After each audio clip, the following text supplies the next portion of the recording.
Bismillahirrahmanirrahim. Saya Ivanda Rani Faukanuri dengan NIM T 2018-1265. Di sini saya akan menjelaskan tentang pengertian manajemen sistem informasi perpustakaan. Seperti yang sudah dijelaskan oleh kelompok-kelompok sebelumnya terkait pengertian tentang manajemen, yakni manajemen bisa diartikan sebagai suatu ilmu atau seni yang digunakan untuk memanfaatkan sumber-sumber secara efisien sehingga mencapai tujuan yang diinginkan. Selanjutnya adalah sistem. Sistem bisa kita ibaratkan sebagai sebuah komputer. Ketika komputer tersebut tidak memiliki komponen-komponen yang lengkap seperti halnya CPU atau tidak ada monitornya atau bahkan tidak memiliki software-software yang mendukung dalam pemanfaatannya, maka komputer tersebut tidak dapat digunakan dengan baik, tidak dapat dimanfaatkan dengan sempurna oleh penggunanya. Begitu pula dengan sistem yang kita bahas saat ini. Sistem dapat kita artikan sebagai komponen-komponen yang sudah tersusun dan saling berinteraksi antara satu dengan yang lainnya sehingga dapat mewujudkan suatu tujuan yang diinginkan. Baik, yang terakhir adalah informasi, di mana informasi bisa kita ibaratkan sebagai darah yang mengalir di dalam tubuh manusia. Sepenting itu kedudukan dan peran darah di dalam tubuh manusia. Begitu pula informasi sangatlah penting bagi suatu organisasi. Dengan begitu, informasi dapat kita artikan sebagai pengolahan data dalam bentuk tertentu yang lebih berguna bagi penggunanya dan menggambarkan suatu kejadian yang nyata sehingga dapat digunakan untuk pengambilan keputusan.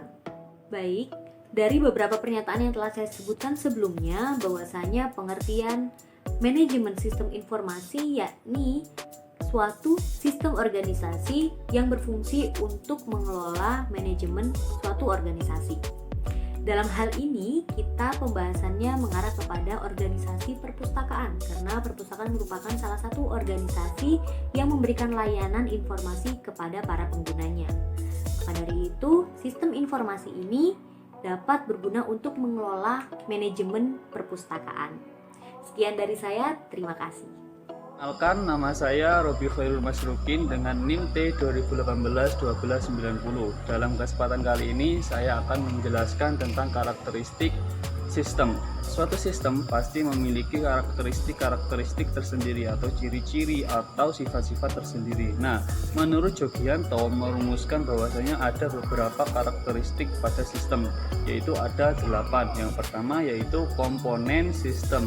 Suatu sistem pasti terdiri dari beberapa komponen-komponen yang saling berinteraksi. Artinya apa? Artinya bahwasanya komponen-komponen itu saling bekerja sama satu dengan yang lain untuk menjadi satu kesatuan. Nah, komponen-komponen itu apa saja? Yang pertama ada tujuan, yang kedua ada batasan atau ruang lingkup, yang ketiga ada controlling, yang keempat ada input atau masukan, yang kelima ada proses, dan yang selanjutnya ada keluaran atau output, dan yang terakhir ada feedback atau umpan balik dari organisasi atau dari sistem tersebut dengan yang lain. Jadi seperti itu. Karakteristik yang kedua yaitu karakteristik batasan sistem. Nah, karakteristik batasan sistem ini bisa disebut juga dengan yang namanya boundary. Boundary itu adalah daerah yang membatasi satu sistem dengan sistem yang lain, yang mana batasan tersebut menunjukkan ruang lingkup sistem tersebut. Yang ketiga yaitu karakteristik lingkungan luar sistem. Nah, lingkungan luar sistem yang menguntungkan bagi suatu sistem itu patut dijaga dan dilestarikan. Sedangkan lingkungan luar sistem yang tidak menguntungkan bagi suatu sistem maka akan dihadapi dan dijaga supaya tidak merusak suatu sistem tersebut. Karakteristik yang keempat yaitu hubungan sistem. Hubungan sistem ini merupakan karakteristik yang paling penting. Kenapa? Karena suatu sistem harus bisa berhubungan dengan sistem yang lain. Dengan apa? Dengan saling menguntungkan satu sistem dengan satu sistem yang lainnya. Oke, karakteristik yang kelima yaitu karakteristik masukan sistem atau bisa disebut juga dengan input. Nah, input ini yang dimaksud dengan input adalah energi yang dimasukkan ke dalam sistem. Nah, masukan itu bisa berupa perawatan, sinyal yang mana ini bermaksud atau bertujuan sebagai agar sistem tersebut dapat beroperasi dengan baik. Karakteristik yang nomor 6 yaitu karakteristik keluaran sistem atau bisa disebut juga dengan output. Output di sini merupakan hasil dari data yang diolah. Nah, dan setelah diolah dapat berguna bagi masyarakat, bagi organisasi ataupun bagi yang lain.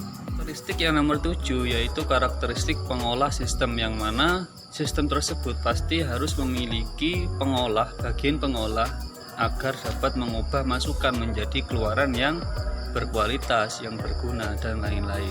Yang terakhir, karakteristik suatu sistem itu ada sasaran sistem. Nah, pastinya suatu organisasi, suatu sistem, suatu apapun itu pasti memiliki sasaran di dalamnya. Kenapa? Karena untuk mencapai tujuan yang diinginkan di awal tadi, untuk kemaslahatan masyarakat, untuk kemaslahatan pembaca, untuk kemaslahatan pustakawan, dan lain-lain. Jadi seperti itu. Terima kasih dari saya. Dilanjutkan ke materi selanjutnya. Assalamualaikum warahmatullahi wabarakatuh. Perkenalkan, nama saya Nisa Oktaviana, NIM T2018-1269. Di sini saya akan menjelaskan tentang penerapan teknologi informasi dalam sistem informasi perpustakaan. Nah, penerapan teknologi informasi di perpustakaan dapat difungsikan dalam dua bentuk, yaitu yang pertama, penerapan teknologi informasi digunakan sebagai sistem informasi manajemen perpustakaan, mulai dari pengadaan, inventarisasi, katalogisasi, sirkulasi bahan pustaka, pengelolaan anggota, statistik, dan lain sebagainya. Selanjutnya yang kedua, penerapan teknologi informasi sebagai sarana untuk menyimpan, mendapatkan, dan menyebarluaskan informasi ilmu pengetahuan dalam format digital.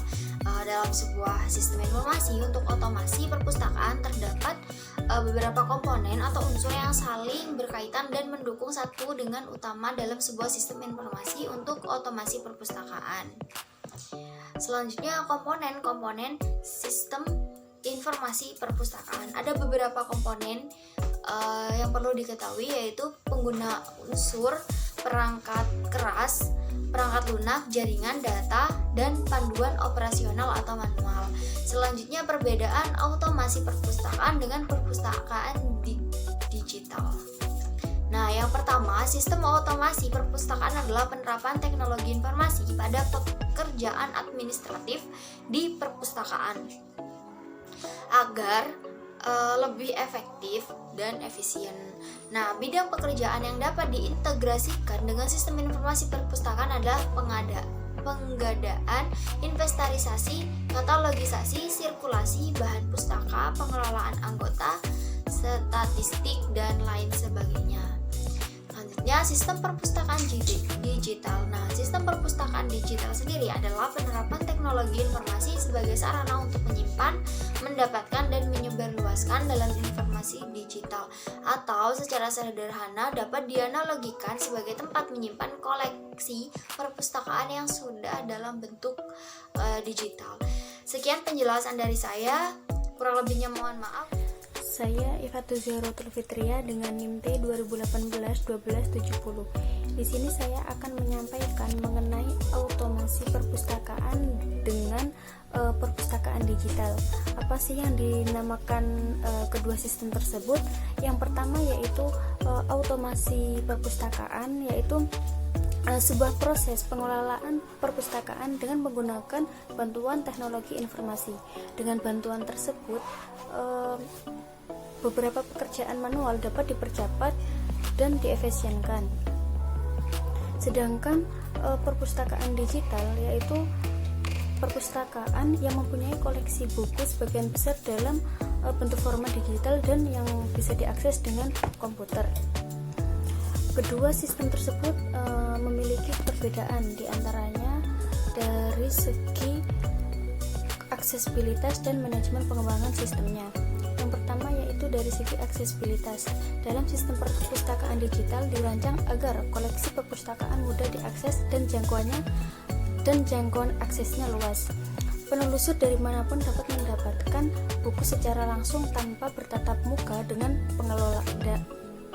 pengelola.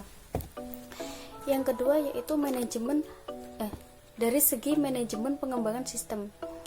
Implementasi sistem perpustakaan digital merupakan hal yang kompleks dan rumit.